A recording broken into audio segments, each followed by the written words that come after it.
Hey everyone, today I'm going to give you a little bit of an update on my bass pedal board. It's been a couple months and there have been a few changes, so I figured I'll show you guys those and you can check them out. So the first thing that's really changed is I've got this new pedal board from West Coast Pedalboard, and it's a really awesome board. It has I/O on the side and it's also a live-in case, so it has this nice lid that comes on the top and it just hooks right in. The board closes and then you can just lift that lid off and have access to your pedals. So I really enjoy that. So if we go ahead and look at my board, there's a lot of things that have stayed the same. That's the tuner, of course, the bass MicroSynth, and the tone hammer. A couple things that changed where I took out my second stage drive and instead now I'm using this Kali 76 compressor.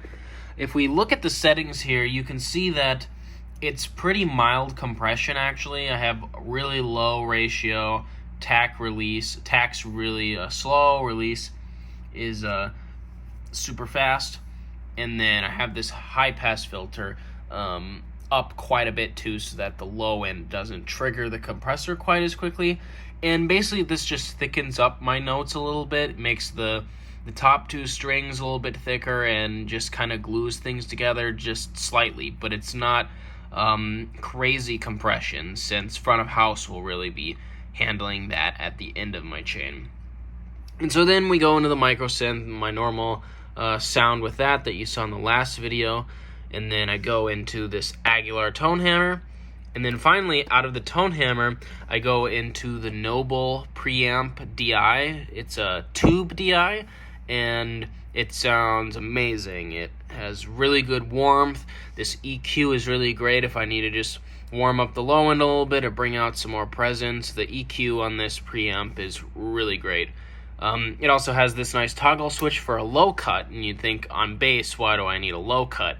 But if I engage this low cut, and then I start to bring back in the bass, you can really fine-tune things. If you're playing through an amp in a room that's really boomy, you can really get to control the dynamics of that with that control. So it's really handy.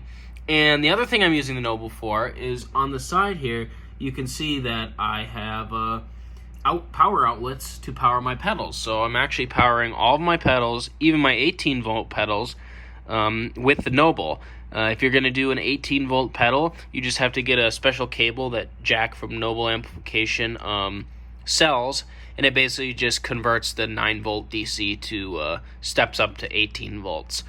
So that's basically what my rig is right now. I'm really enjoying it, and now I'll go ahead and get to some sound demos.